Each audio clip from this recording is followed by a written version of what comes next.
wrong is wrong and what's right is right. I believe that a hard day's work is worth a hard day's pay.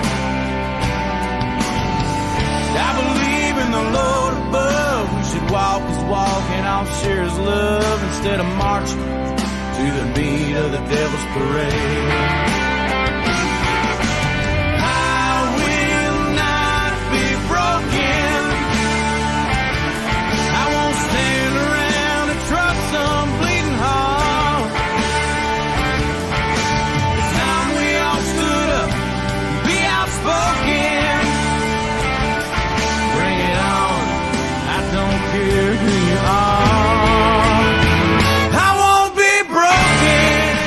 That's right.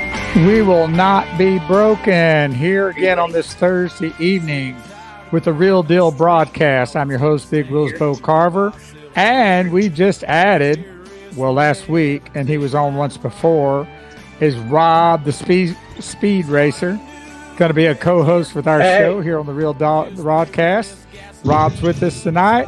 And the star of the show. Oh, come on now. Terry, the Patriot at Large.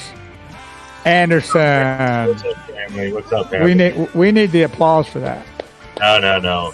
We're glad to have you guys all here. Rob and my dear friend Trixie are traveling to Tennessee or back from Tennessee, Rob. Hey, Terry, the music's still going. No, we're heading to Nashville. Nashville, Tennessee, right? To Nashville. Yeah. Are you going to do Are you doing a country show there? No, Rob, are you singing? Hey, don't get in a wreck while you're driving. You're not even looking at the road. Who's driving? Oh, Trixie's driving. She always That's a good news. That's good news to hear. It's good. I'm like, he is really looking away from the road for a long time there. Yeah. But I didn't think about it. That's the way it laid out. She's to the left. We're not in Europe, so definitely she's driving. But we're glad to have you on. And guys, welcome tonight to the Real Deal broadcast. Thank you, Bo and Rob, for being on. We have got a great guest coming on in a little bit here. And after that, we're going to get into some just discussion about current affairs and what's going on in our country.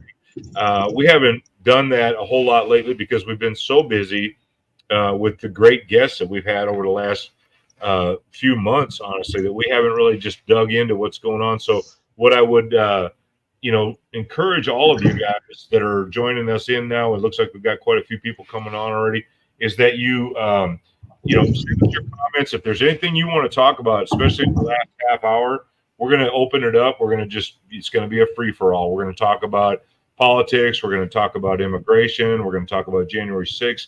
We're going to talk about a whole bunch of other stuff. So we're just glad to have you guys on. And having said that, our first guest tonight is going to be a good friend of mine now. He's become a good friend, Russell Allford, but I like to call him Rusty. And I'm going to bring him on now, and we're going to talk about his story. Hey, my friend. How are you, Rusty? I'm good. How are you? Everything's good. I'm good. Glad to have you on. I'm giving you the hand clap. So Rusty is a J6er, and I met Rusty through American Patriot Relief, and Rusty and I have developed a friendship, and his story is his story. But I wanted to just give him a little introduction because he's been a great guy, and he's inspired me because not only did he get arrested and convicted and do his time and all of that stuff, is he has come out fighting on the back end, and I'm so excited to see that from our brothers and sisters that are under attack, that they're not broken, just like our theme songs. So Rusty, how are you, my friend? Tell us a little bit about yourself and what's going on, bro.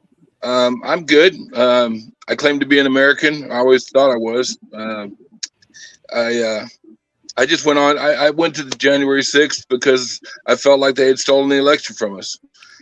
And I wanted to see it for myself. So I went and I saw it for myself. And I was actually deputized in my hometown by the sheriff's department over here. I did the same thing in my hometown as I did up in D.C. And I was arrested for it there. It took them 3 months to decide. What do you mean by that, Rusty? You did the same thing in your home community that you did in DC for January 6th? What is that? Well, when we were having the Summer of Love, quote, and they were burning down the country, the BLM was marching through a lot of towns. And the sheriff's department, I know a bunch of people in law enforcement and retired military, and I'm a bigger guy, so they asked me to come and just observe and just be there because they thought they were going to be overrun. So I went to about 4 or 5 different marches. They were trying to tear down some Civil War statues and that kind of thing. It never got out of hand, but there was some stupidity shown, but it wasn't out of hand. And so, like I said, I stood around and filmed and observed, peacefully observed. And like I said, then I had just gone across country and picked up a motorcycle that I had bought, and I seen how the country was, and there was no support for Biden at all. It was just, and they had everybody tried to make everybody mask up. You couldn't buy fuel without a mask. It was just ridiculous, and they had everybody buffaloed into the pandemic or whatever you want to call it. And I just knew when I got back, we had the election, and I saw what happened the night of the election, and the numbers just magically changed late at night. And like I said, I could just kind of, I felt like I knew what the country was thinking because I had just been across it. And, there's the people that are on the government dole, needless to say, they're all behind it. And the individual people that are making a living the hard way are not with it. You know what I'm saying? So that's kind of what I felt was going on. I had never been to a Trump rally. I had never been to Washington, D.C. I felt like I needed to go. I wanted to see it for myself. I was tired of the mainstream media, telling us what they thought, how to act, and what they told us we should be thinking. And I've never been inside that. I'm inside a box right now, but I've never been inside of a box, And so I decided to go up there. And all I did was I never said one word. I walked in the back door it was on the House side, and I was in the same room with the guy, John Sullivan from Utah. And, they told me in my trial that there was no Antifa there yet. One of them ends up in the same room I'm in. Yeah, and I'm John Sullivan, definitely Antifa. Yeah, and I'm filming, and he's filming me, I'm filming him. So anyway, I walked in there, and I was in there approximately 11 minutes. I walked about 12 feet in, to the very back hallway behind the House of Representatives side. And I never said a word. I don't own a Trump shirt. I don't own nothing. Okay. I went there for myself and my country. And so I filmed for 11 minutes, never said a word. All I did was film. So it was all said and done. I never crossed anything that said I couldn't go in, because by the time I got there, it was all torn down. Every bit of it. And when they asked us when the police asked us to leave, I left. Simple as that. Well, I went back to the hotel and watched the coverage on the television in my hotel, and I just watched the lies start. And it was just the worst. It was the worst soap opera that I was live in a soap opera inside of that Capitol. It was just a big act. What did you call it? What did you call it before? Not a soap opera. You called it a Broadway show or something? It was a Broadway show. I mean, it was B actors. I mean, right.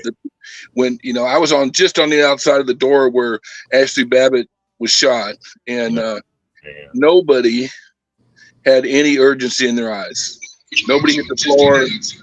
They all stood around and just kind of looked at each other. And we had camera crews, and I could tell there was people that were infiltrated that were walking in and out, and some of them stirring, through yelling and screaming, overacting. And if you go to my YouTube page, my name, Russell Allford, my YouTube page has got it all on there, and I'll go in when we get through and make sure that it's on public so you can see it.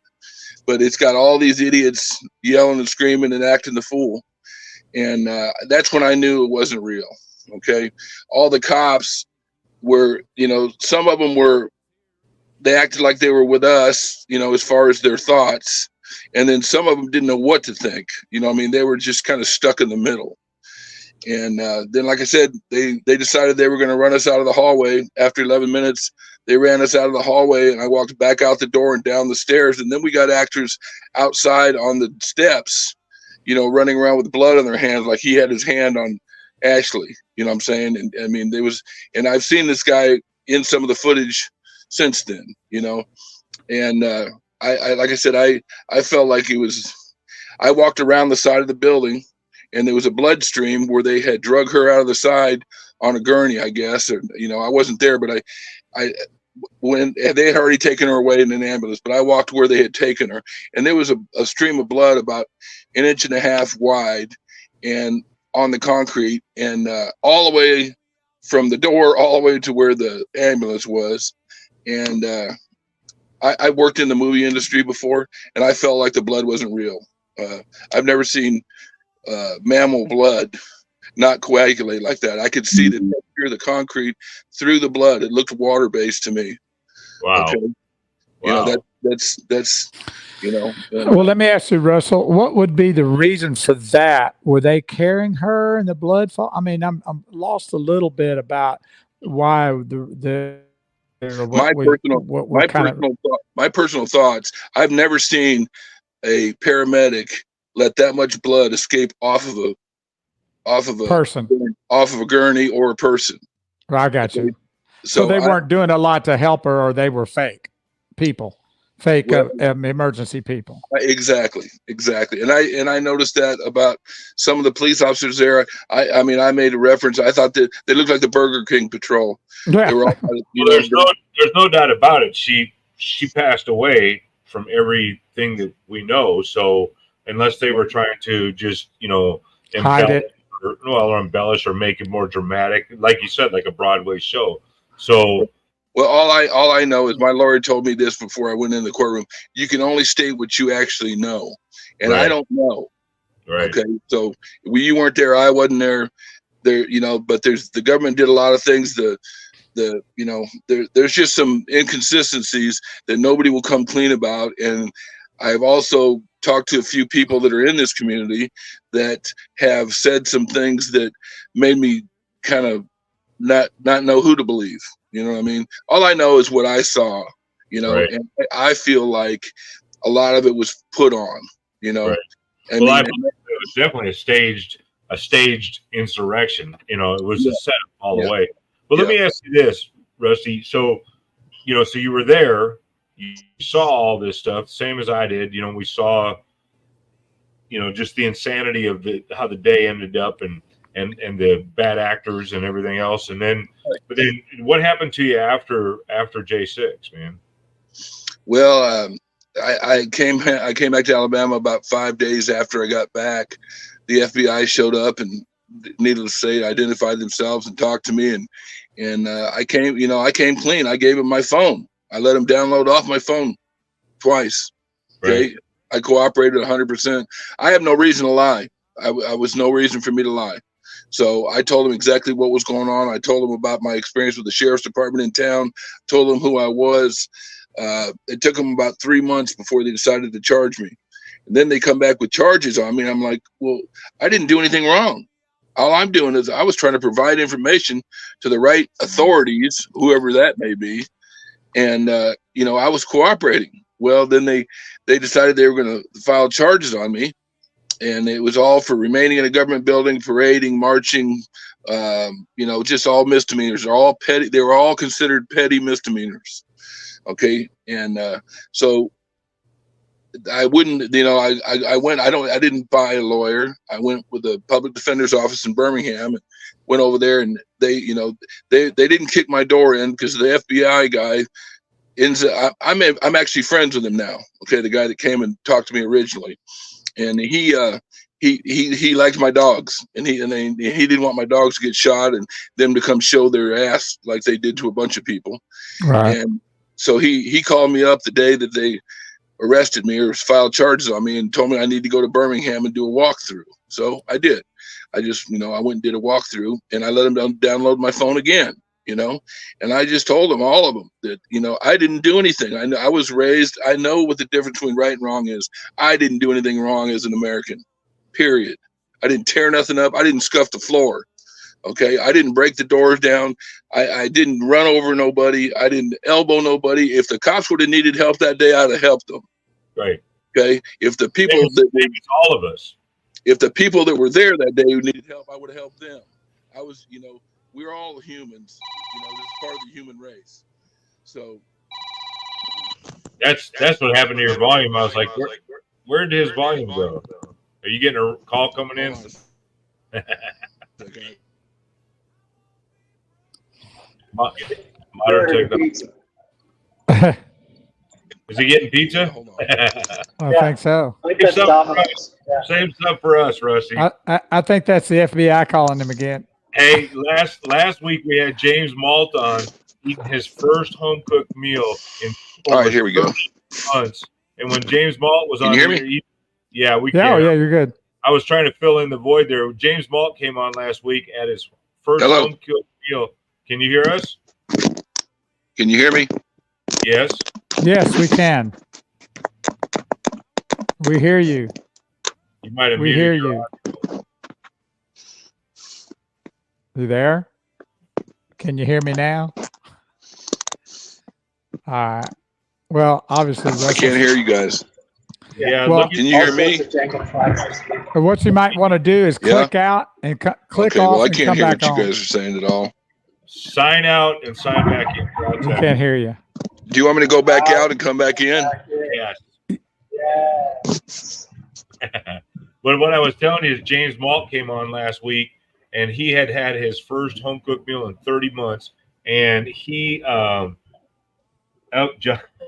here we got John Wright chiming in. Afternoon for my storm cellar in Oklahoma, USA.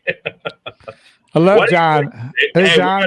We got a big storm coming through Denton right now, but I don't know if it's a storm cellar or storm. But what I was telling about James Malt, first home cooked meal in over 30 months, and he jumps on the Real Deal broadcast and is just chowing down, and he's a big boy, and he's just eating and eating and eating while we're talking. And what a great way to get back on the track. Here comes Rusty. Let's see what he says. Rusty, now you're sideways. There you go. Can you hear us now? We can't hear you now. You're muted. You're muted. Make sure. All right. How about now? Yes. Now we're good. All right. Beautiful. Technical difficulties. Yeah. So you were telling us about afterwards. Tell us, do you remember where you left off? Like I said, they were doing a walkthrough. Yeah, I became friends with the FBI. He called me up, said I needed to go to Birmingham, do a walkthrough. So I did all that. And, like I said, it took them it took them a little bit after that to decide what they were going to charge me with. And so then I was on pretrial release. Okay. And then I went to the public defender's office. They said they would accept my case. And I almost came to fisticuffs with the guy, Kevin Butler, that runs the public defender's office, because he told me, well, 99.9% of these people, you're going to get convicted. I says, I don't care, conviction or not. I didn't do anything wrong. I'm simply didn't do anything wrong. And so they didn't want to fight it at first. They tried to talk me in, and then I was threatened by the government. They were going to put felonies on, and I said, well, if you got felonies, then put it on. I didn't do any felonies. I know what I did. I'm not telling you something I didn't do. And even the FBI guy says, Rusty, we're not going to go through this footage and find you beating somebody up or nothing, are we? I said, no, you're not. I said, this is the true story, and here's all I can tell you. This is what my truth. I was there, and this is what happened. And so they didn't go up on the felony or nothing. They threatened me all the way to trial that they could put a felony on. I said, well, I'm gonna have to trust the Lord on this deal. You guys are the ones in charge right now. But like I've told Terry before, the only criminals in this whole deal are the people on the other side of the table. Right. Yes. Rusty, so you got out, and this one thing I want to point out, and Rusty, you are amazing for this. I understand when the federal government comes and they start knocking on your door and they start talking about what they're going to do or what they're not going to do. it's a scary proposition, and it's tough to not take a deal, and you didn't. I did not. And But everybody else that was charged with what I charged with, they took a deal. They got 14 days. They went home. Right. And you got charged with the same thing, and you did not take a deal. And how much time did you get? I got a year. Because you stood up to the government. So they were going to punish you for not taking a deal, for not complying. They want our compliance. They want us to comply. Right. And so the other people that were charged with the same thing as you got 14 days, went home. You got 1 year, and they tried to take your life from you because you didn't comply. You didn't bend a knee. Right. You know, I'm 63 years old, and like I said, I told you before, Terry, I'm not afraid of much. You know, and these people, law enforcement, I'm not scared of law enforcement. Everybody hates a cop until you need one. Right. You know. And that's the way I feel about it. They're human just like we are, and the evil that has grabbed this country is I'm calling it out. It's evil. You know what I mean? And yes, it is. You know, I'm 63 years old. Like I said, and if something happens to me, I just get to see my mama soon. You know, that's the way I feel about it. I lost my mom a couple years ago. I moved up here to Alabama to take care of my mother. She was 82 when I got here. She was 92 when she passed away. She was the Trump fan. She always told me, hey, I wish they'd leave him alone so he could do what he's trying to do. And then, like I said, I lost her right before the 2020 election. And, you know, and then, like I said, it unfolded in front of me. You know, I watched it. It was the most corrupt, skewed mess I've ever seen in my life. And we're supposed to just swallow that and take it for their word? I don't think so. They're not righteous at all. There's nothing righteous about them. And like I said, I'm not done. They've made me mad. They've made me mad now. Well, and that was another point too. You guys. So listen, when Bo and Rob, when I met Rusty, he was still on the halfway house, and that's when he was able to start reaching out via phone calls and stuff. And he reached out to us at American Patriot Relief, and he's like, you know, hey man, I'm J6er. You can see his defendant number on the bottom there. I want to point this out real quick. If you look at Rusty's thing down there on the bottom, that's got his that's my BOP number. Bureau of Prisons. You know, so he's the real deal, guys. He did 12 months because he didn't bend a knee. And that is, to me, that says everything about a man that I could ask. And that, you know, but what I was telling you, Bo and Rob, is that when I met him, he was in a halfway house when we started talking. And I said, man, you know, I know you got to, you know, walk the line right now and get out. But when you get out, would you be interested in talking about your experience? And, you know, Russ said, hell yeah, I will, you know. So he got out, and, you know, I believe you're still on supervised probation or whatever. Yeah, I'm on supervised, what they call it. It's not probation. It's just about the same thing. It's a game of words. Okay. Yeah. And they've got, put it this way, I don't have any drugs on my record my entire life. And they've got me on color code. They said I can, you know, what's funny is I said, well, can I drink liquor? Oh yeah, you can drink liquor. But you can't, but you got to take a piss. I can't burn nothing, you know what I'm saying? But anyway, and I got to call every Monday I got to call every morning and get a color code. And like I said, the last time I dealt with the police in any kind of incarcerated way was in 1978. I was 18 years old. Yeah. Okay. My oldest brother was a police officer. I have respect for them. There's nobody that should have to go out there for $27,500 a year and dodge lead. You know what I'm saying? That's the way I feel about it. So how long do you have to go with these color codes on Monday? A year. Oh, so okay. You got to do that another year. Probation. Yeah. Oh, okay, gotcha. Yeah. Whatever they want to call it. It was a year and a half pre-trial supervision. I did approximately 9 months in the actual, and I did my time in a medium penitentiary in Yazoo City, Mississippi. It wasn't a camp. I had camp points. Okay. They told me everybody, oh, you're going to go to a camp. Well, the fact is J6ers, they put the greatest severity variant on your deal and record. And the fact is that I got on the stand. I was on the stand on my birthday. Okay. And Chutkin, the judge that's after Trump, is my judge. Okay. And if you go into the public records and read her transcript of my sentencing, she rambles on for about 20 something minutes. And she's the one, she told me that I was spreading disinformation and I knew more than I knew, so on and so forth. She told me there was no Antifa. She's the one that told me there's no Antifa there. There was no BLM there. And she don't even know. Okay. She's so scared of the people coming back up there. She was putting security in her house during my trial, adding to her security. I overheard the conversation, from behind the bench. And, she, like I said, I took the stand, so they gave me points for that. They made it, they gave me more time for that. She could have gave me a year with a day, and if they gave me a year with a day, it would have gave me good time. So I got no good time. The only thing that saved me was the FSA, the First Step Act that Trump signed in. For the first 3 months, you get 10 days off your sentence per month, and then up to a year, you get 15 days off for the up to a year. So that's why I ended up doing about 9 months. I was in there from May 23rd until November 15th in the actual prison. So what was your attitude while you were incarcerated?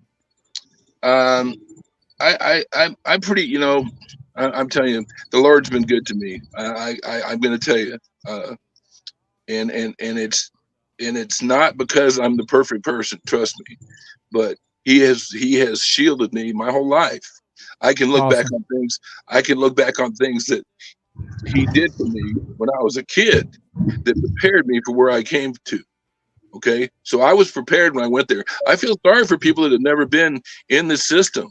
I mean, it's been a long time since I've been in the system. I'm an old man, but I wasn't, I'm not afraid of it. These people are just, they put their pants on the same way as I do. That's the way I feel. But they had nothing over me, even though they had their sewed on badge. That was, our BOP system is a joke. I mean, and they are spending our money like drunken whores. Okay. Yeah, on illegal political prosecution or persecution. I should say. And then besides that, then they got just golden retirement. They get paid decent money. When the football season starts, they can't get enough officers to open the prison, so they lock everybody down. I got to tell you a story. So, I have a construction company, landscaping construction, and I got a call out to an estimate one day, and it's in this gated community, and this was 15 years ago, and these were $1 million to $2 million homes, and now they're probably $10 million homes. And I'm giving this estimate to the guy, and he's an FBI agent. He's just an agent. Right. He's living in a $10 million home. They are, hell yeah, they want their job security. They got to live like that.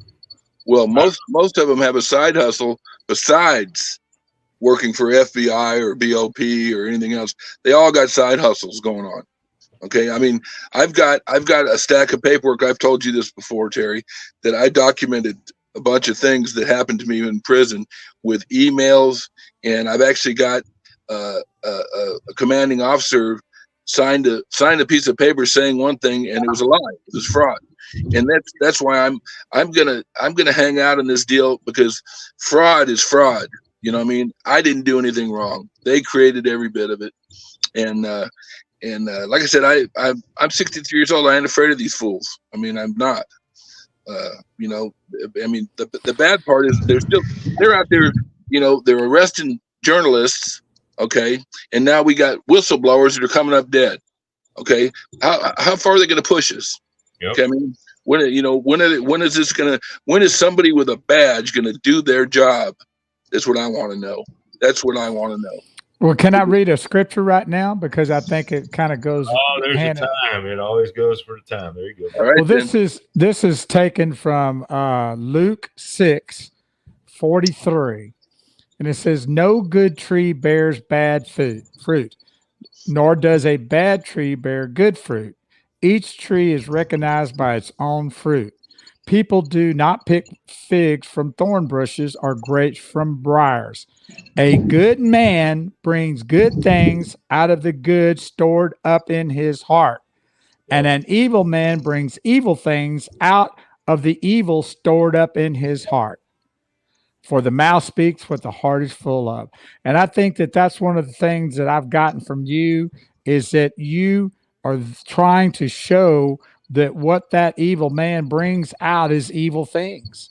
And what happened on January 6th to the J6ers and everything around that, I believe has been 100% evil. Oh, yes. Every bit of it. Every bit of it. And I am who I am because my mother. She's one of the best people that's ever walked this earth.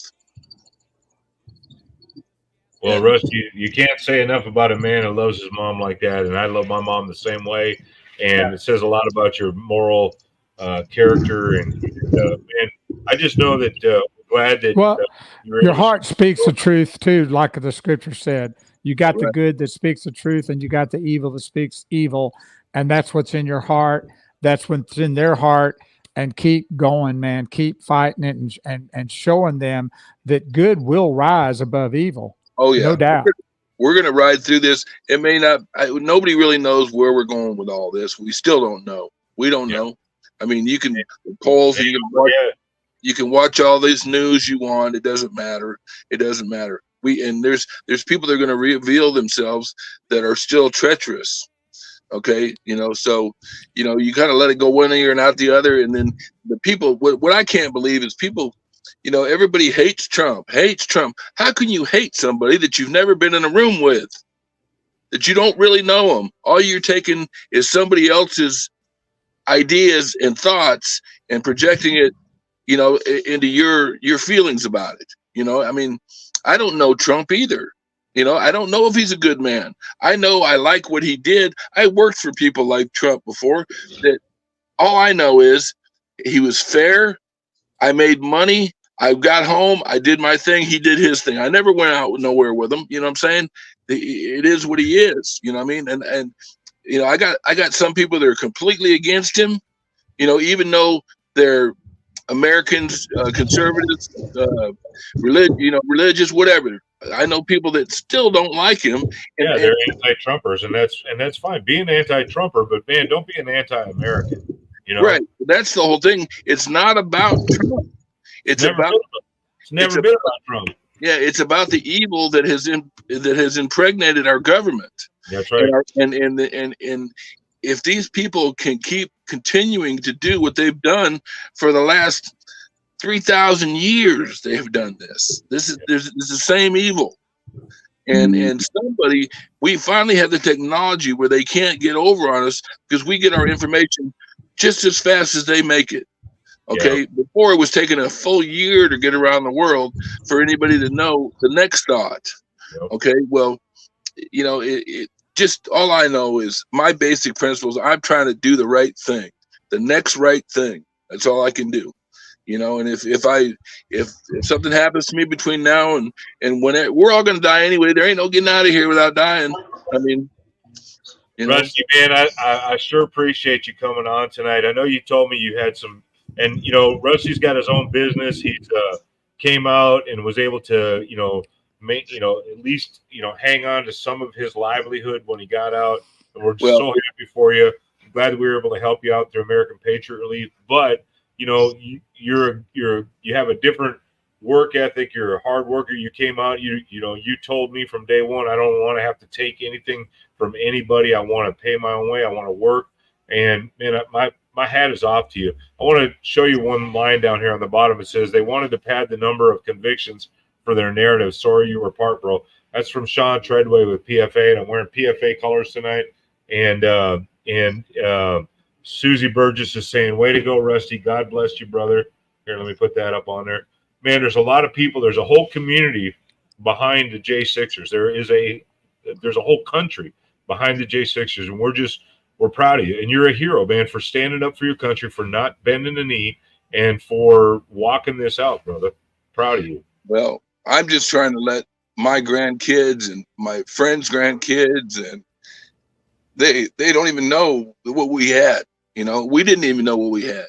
Right. You know, and they're trying to take it all away from us. You know, and well, they've been doing a good job of it too. Oh yeah. Well, like like Terry was saying, I had $10,000 in the bank when I left. I got back, I had $300. Okay, they took $7,000 of Social Security money from me that I'll never see until the end of my life. Okay, but the thing is, the Lord did this. I didn't miss any payments. My nephew took care of it all. I signed him on my bank account, and I had just enough to get through all this. And all I know is the Tanya Chutkin, the judge, she will pay. She will pay, and the Lord will take it from her. And it's going to happen. And it may not be monetary. It may be health. Who knows what it'll be. But she will not walk away unscathed for this racket that she's created. Well, I'd like to say that, number one, and for the folk that are tuned into Facebook, we are now, the Real Deal Broadcast is YouTube. So if you know some friends and neighbors out there, brothers, sister-in-law, all these different relatives and friends, let them know, if they're not a Facebook follower, that they can now join us on YouTube, and that's the Real Deal Broadcast on YouTube. And also, they can go to your YouTube page, which is our channel, I should say, which is Russell Allford. Just Google or go to your YouTube and then search. Yeah. It's Russell Allford, and there's a documentary that was done by some people from Europe. I can't think of the country now again. Belgium. They came over here from Belgium and did a thing, and they've shadow banned, and some of it is in Belgian, some of it is in English, but the title of the video is The Big Lie. Okay, hey, I didn't name that. Hey, Rusty, on the bottom, I'm going to put AmericanPatriotRelief.org down here, because I know you don't have you guys listen. If you want to gift any money to help Rusty, I call you Rusty, Russell, Rusty, my friend. If you want to gift any money to him, you can go to American Patriot Relief and make a donation, and specifically put on there that you want that to go to Rusty. You know, I know you're not asking for that. You hadn't asked for it. You know, but I'm asking. Like I said, I'm thinking that I'm past the hump now. My Social Security finally gets reinstated on the 20th. Right. You know, and now they're trying to come back and back charge me for the 2 months they sent it to me by accident. After you know, I've been paying for it since 1976. My Social Security, my money, and they do it, and this is how they are. So, well, you know what they did? They took your money and they gave it to all the illegal aliens that are coming across. Yes, probably so. You know, the whole thing is I don't have anything against people from other countries. If I was in their shoes, I would come here too. Right. But you know, I grew up in Southern California I have worked with Mexican people, with Jordanian people, with, you know, you name it. I've worked with them. I've taught a bunch of them English. I do paint and body work for a living. A lot of times I was the only white guy in the shop. So I taught English to everybody, you know, and I taught, and I got nothing against nobody. Good people. It's not about that. It's about coming across the right way. Necesito para tú me hables más bien español. You know, I've got guys that have been working for me for 20 years that came across that are, you know, hardworking, productive members of society. That's great. But you can't have 10 or 12 million. This is going to get us off into a whole nother topic. Rusty, if you got to go, I understand if you got to go. But if you want to hang out and talk, we'll talk about the illegal invasion that's happening. This is something I wanted to share with you that was when I was in prison. Okay, there's a lot of people that I worked with growing up that were here illegally. Okay, but it was a different situation, and they would live over here and work for, say, 9 months out of the year, and then they would go home and take care of their mother and their family. And those are called migrant workers. And right, that's a whole different thing. Right. So anyway, now those same people that have been doing this for 30 years have taken me, have taken and gotten arrested, coming across again, and now they're making them do 4 or 5 years, some of them in prison for reentry.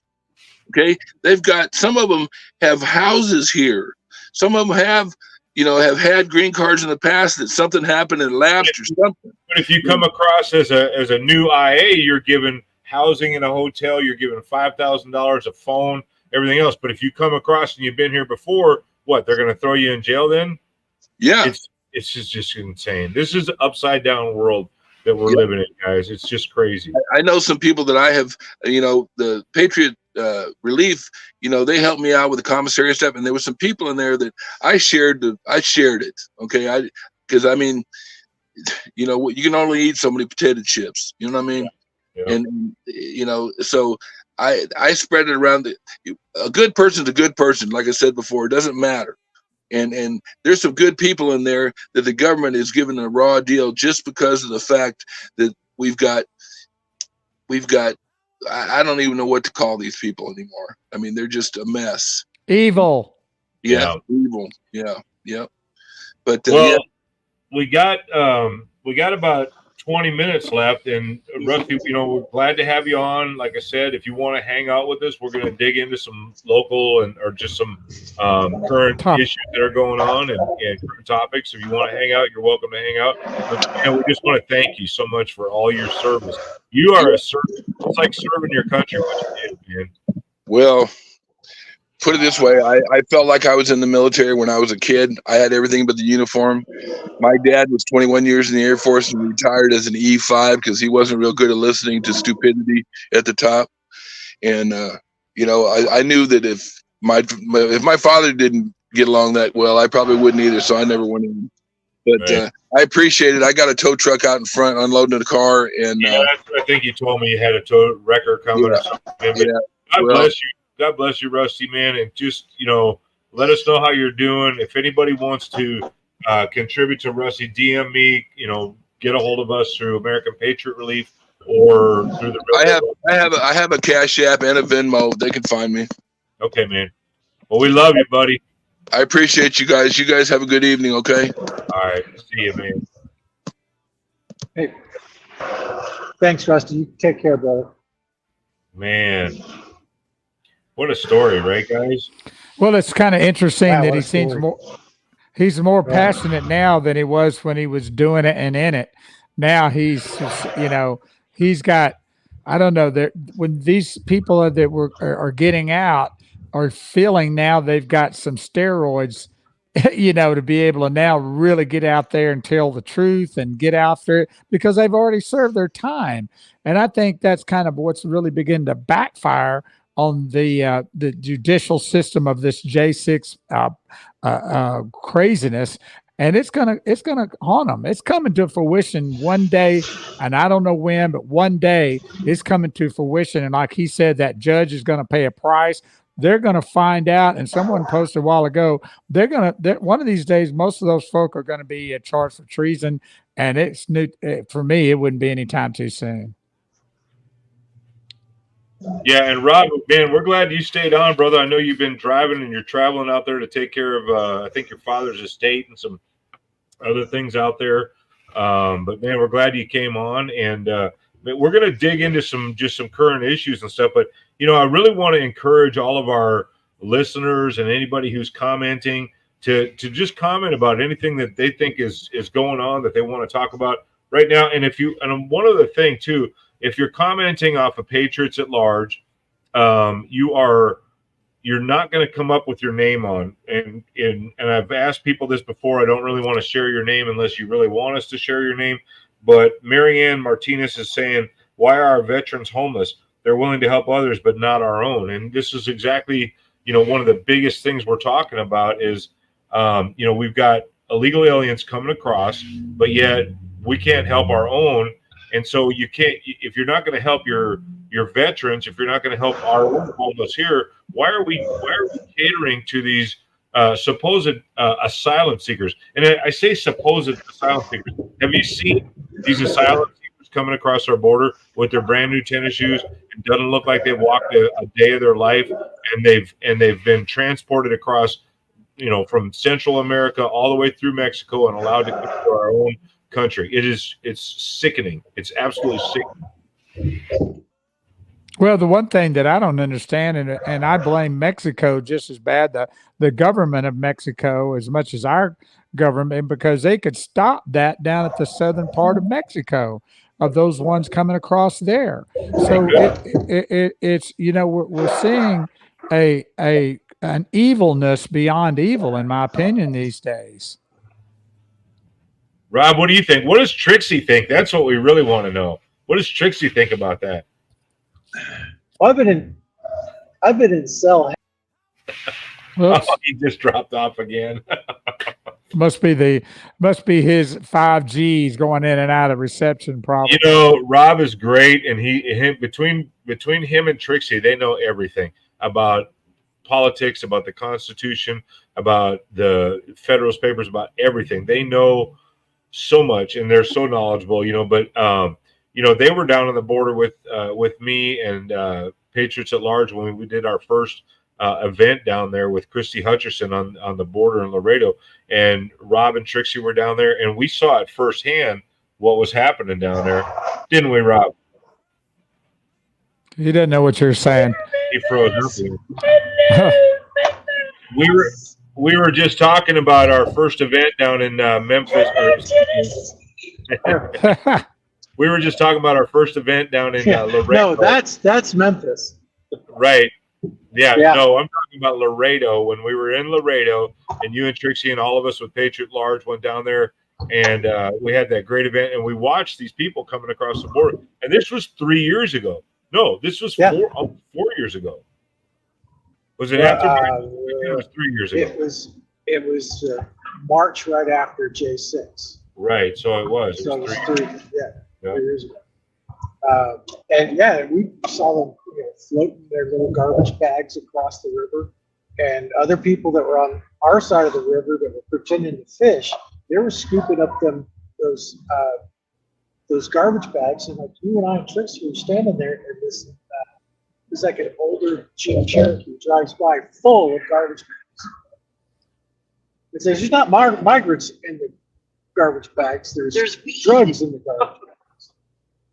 I mean, that's a whole nother thing that we talk about the migrants, we talk about the humanitarian crisis, the trafficking, everything. But the drugs and the fentanyl that they're bringing across it, they're killing 100,000 kids every year. Well, it's the same strategy that they used during the Boer Wars, that the English used during I'm sorry, not the Boer Wars, but the Opium Wars with China, is that they flooded China with opium, got everybody addicted. I'm getting some history facts for Trixie.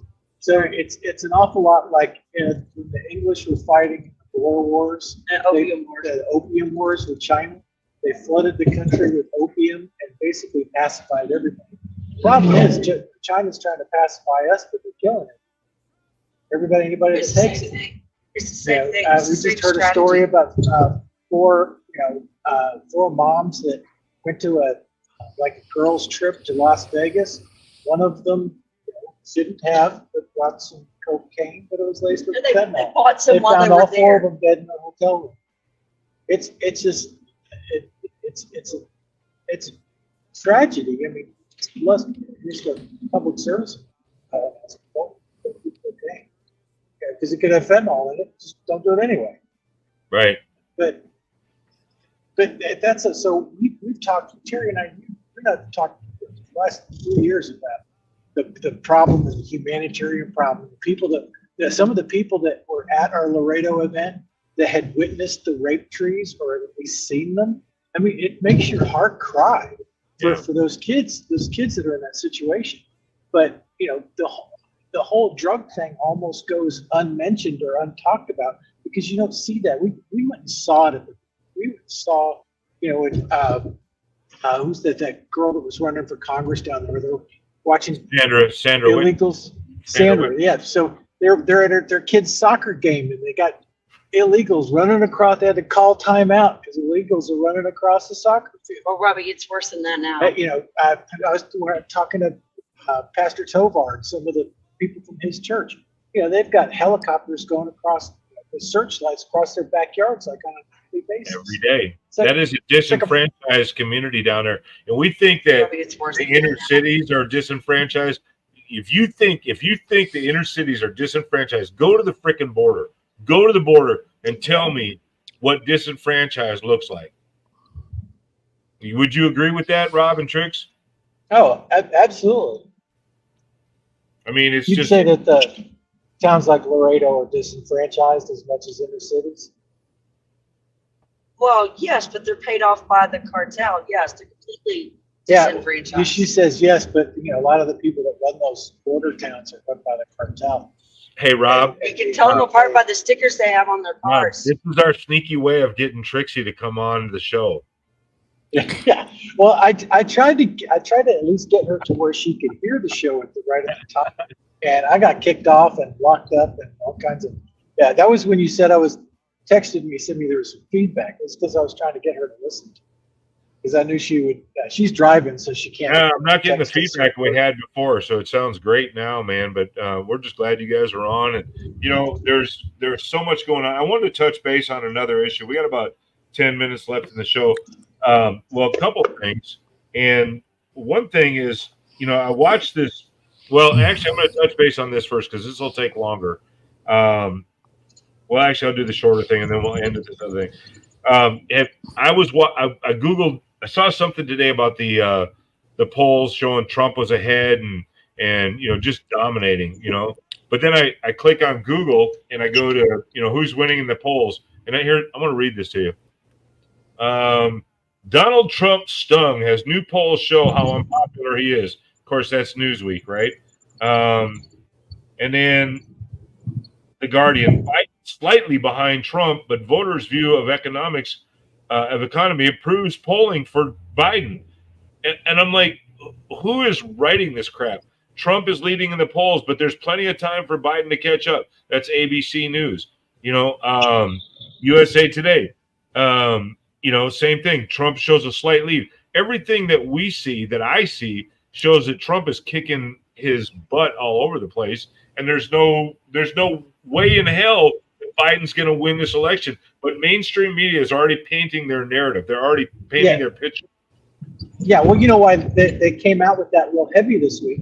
Because every incumbent president that has ever run for re-election, like after their first term, when they give the State of the Union address, they're supposed to get a bump in the polls. It gives them a chance. They got the bully pulpit. They're right there in the joint session of Congress, and they can say whatever they want, and they can say it from the power of the presidency. They have always gotten a bump. Biden, if anything, he slipped a point or two.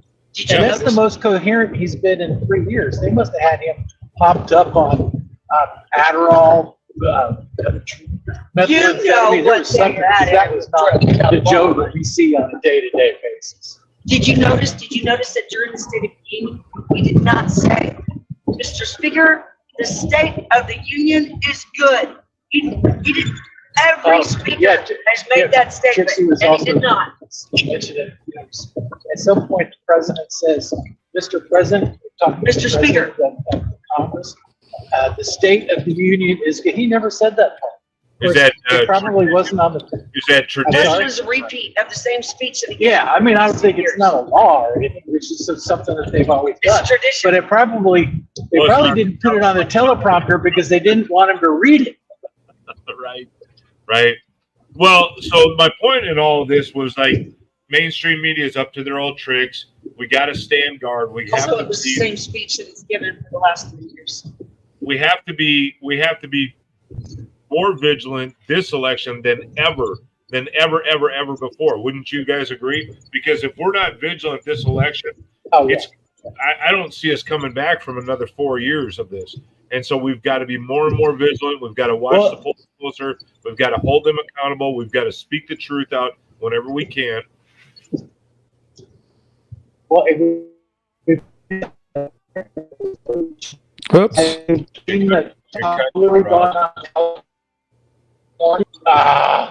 Yeah, you're kind of. I think Nashville's got bad service. What's up with that?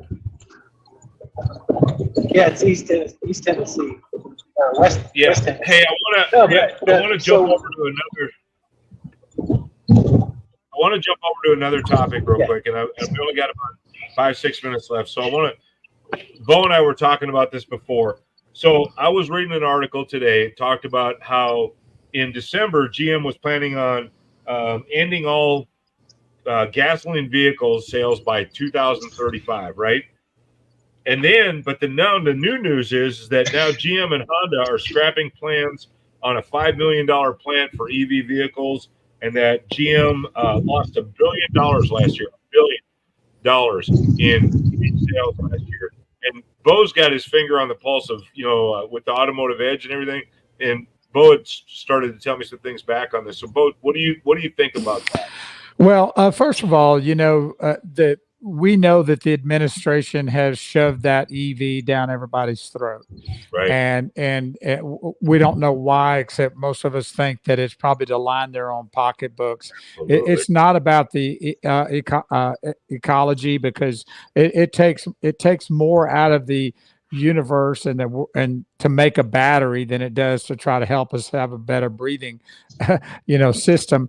But it's all about something bigger than all that, the global warming and all those kind of things. And what happened was, when they put that out there and the government pushed these manufacturers to go EV, pushed them. And I don't know, to the fullest degree that they did, but there was a percentage of people that wanted to buy EVs, right? Well, that was a small percentage, but that small percentage now has already bought these vehicles. The rest of us that didn't want them they're not going to buy them. I didn't buy one. The ones that don't want them don't buy them. Right.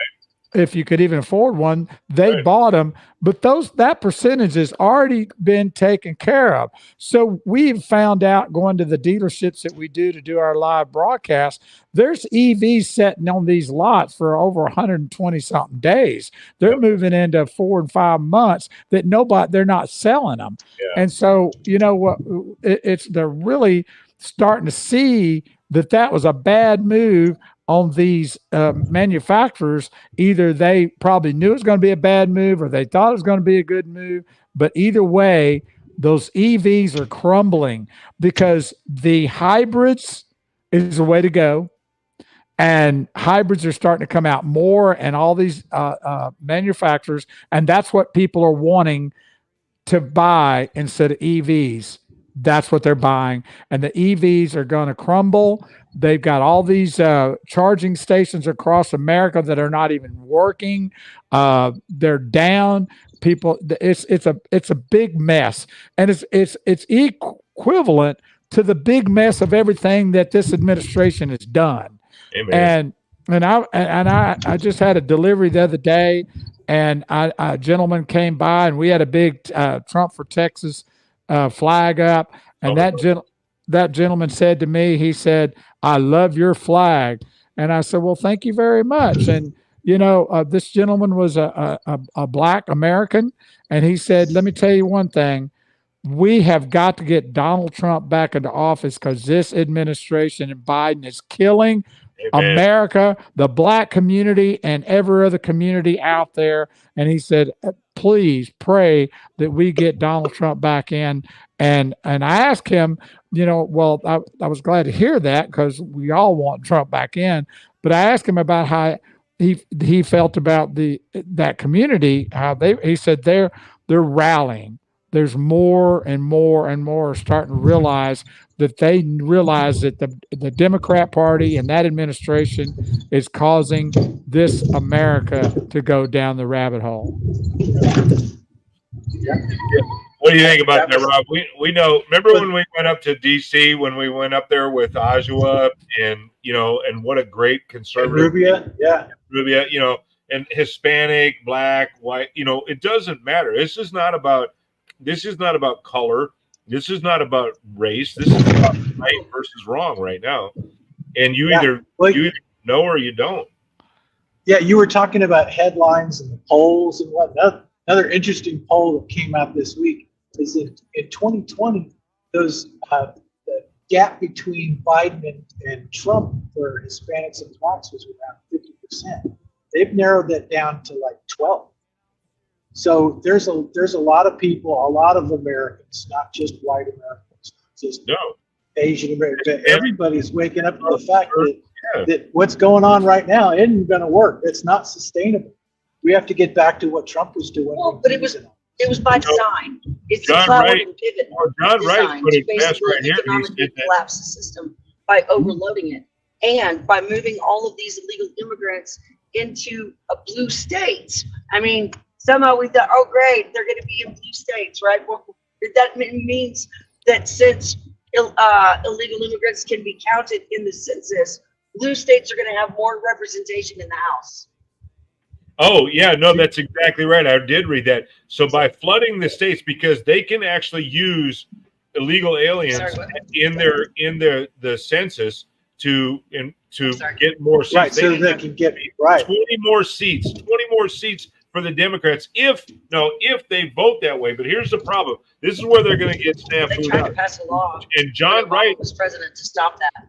Well, John Wright says it right. They were sold out when the Hispanics and the blacks and all of us realized that we've been sold out. Then we're not going to. And those inner cities, they're going to flip them. They're going to flip them back. The Hispanic community is already seeing what a travesty we've had in the Biden administration. So has the black community. So has the white community. So has the yellow community. I don't care. The American community has seen what the Biden administration has brought to this country, and it's been nothing but failure after failure after failure. Well, as soon as they're a victim of his misery. Yeah. And I don't know if you heard everything that Trixie said just then. I did. I heard a lot of it, and I'm sorry. It's kind of.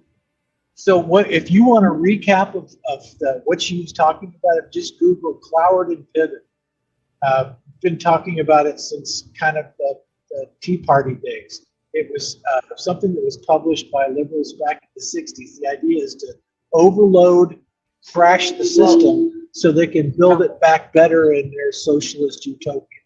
It's a strategy. So all of this is on purpose. You think they really care about the Honduran that can't get enough food to feed his family? They don't give a crap about it.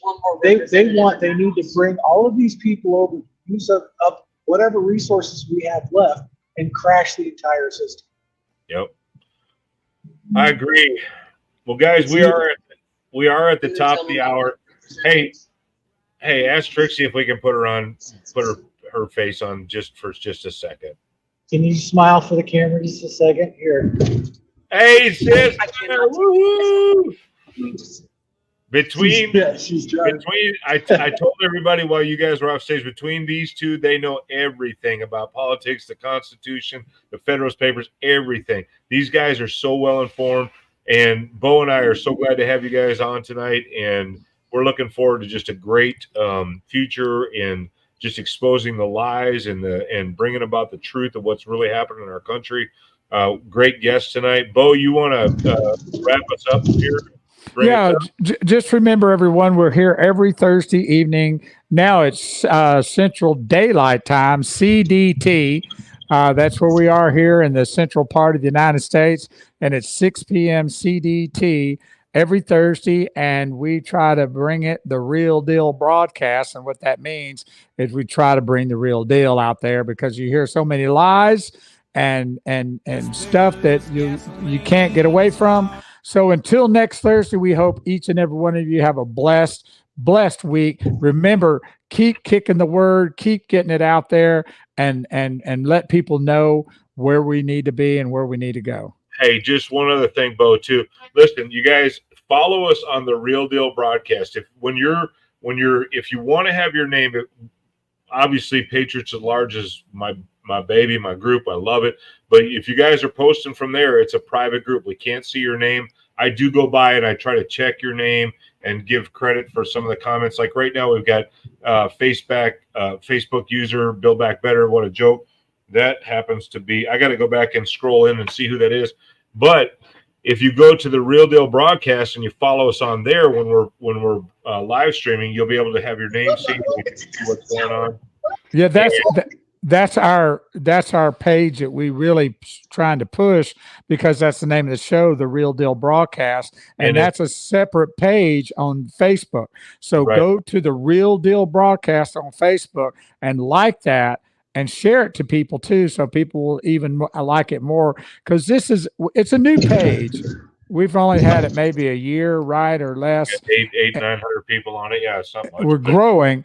Yep. And also be sure to tell people out there that now we're on YouTube. So if they're not a Facebook follower, that you can say, hey, well, go to YouTube. That's the Real Deal Broadcast on YouTube, and they can watch it at any time. And these shows are all archived.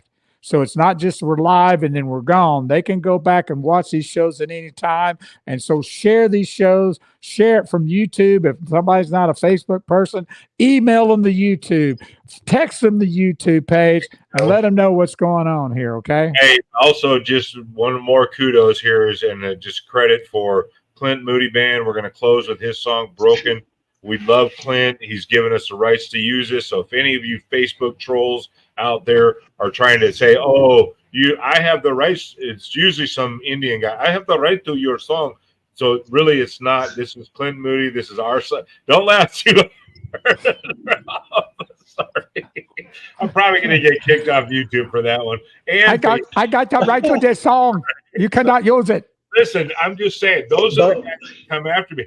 When we posted on there, as soon as we started playing Clint Moody on there as our thing, we had all these people trying to claim copyrights on it, and they're like, "I am from wherever, and I own the copyrights." I'm like, "No, you don't." And I had to fight with Facebook to prove to them that we had the copyright to the song, and finally they were like, "Oh, okay, you do, then that's cool." So, anyways, well, first of all, Clint Moody is a dear friend of mine. He's my brother. And so for them to pull that kind of lies and nonsense, well, you know where they can stick it. That's right. All right, we're going to close with it, man. All right. Get out, Bo. Yeah. All right. We're out till next Thursday, 6 p.m. All I know is CDT. that not everybody was gun That's peace. fighting. All I know is that not everybody was gun fighting. Not everybody. They were. Not everyone was. There was a few of us that were actually karate. Love you guys. See y'all next week.